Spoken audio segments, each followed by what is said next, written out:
Hello అందరికీ మన రాజమండ్రిలో పెట్టిన జలకన్య ఎగ్జిబిషన్కి అయితే వచ్చాను. ఎంట్రన్స్ టికెట్ వచ్చేసి 100 రూపీస్ అండ్ లోపలికి వెళ్తున్నప్పుడే ఒక గుహలోకి వెళ్తున్న ఫీలింగ్ అయితే ఉంది.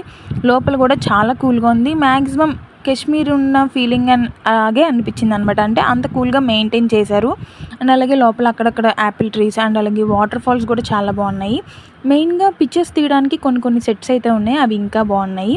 మెయిన్ అట్రాక్షన్ అయిన జలకన్యలు అయితే ఇంకా బాగున్నారు. సో వాళ్ళు చేసే పిక్స్లు అయితే ఇంకా బాగున్నాయి. అండ్ అలాగే వాళ్ళు వాటర్లో అంతసేపు ఉండడం అనేది నాకైతే గ్రేట్ అనే అనిపించింది. పిల్లలైతే చాలా ఎంజాయ్ చేస్తున్నారు. నేను వెళ్ళింది సండే కాబట్టి ఫుల్ క్రౌడ్ అయితే ఉన్నారు. ఇంకా మనకి ఎగ్జిబిషన్ అంటే తెలిసిందే కదా, గర్ల్స్ కోసం అయితే చాలా షాప్స్ అయితే ఉన్నాయి. సో మంచిగా షాపింగ్ అయితే చేసుకోవచ్చు. మంచి టైం పాస్ అవుతుంది వెళ్ళిన వాళ్ళకి.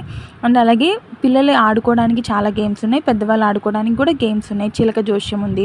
పిల్లల కోసం, మెయిన్లీ పిల్లల కోసం అయితే ఇంకా చాలా ఎక్కువ ఉన్నాయి గేమ్స్. గుర్రం డక్ తోటి వాటర్లో ఉన్నాయన్నమాట, అవి కూడా ఉన్నాయి. అండ్ అలాగే హెలికాప్టర్స్, అలాగే చాలా గేమ్స్ ఉన్నాయి పిల్లలకి. సమ్మర్లో పిల్లలకి మంచి టైం పాస్ అవుతుందన్నమాట ఈ ఎగ్జిబిషన్ అయితే. ఫుడ్ కోర్ట్స్ ఉన్నాయి, ఐస్ క్రీమ్స్, ఇంకా చాట్, అలా చాలా ఉన్నాయి. సో ఎవరైనా సరే ఇంకా వెళ్ళకపోతే మాత్రం కన్ఫామ్గా విజిట్ చేయండి. వీడియో నచ్చితే లైక్ చేయండి. Thank you for watching.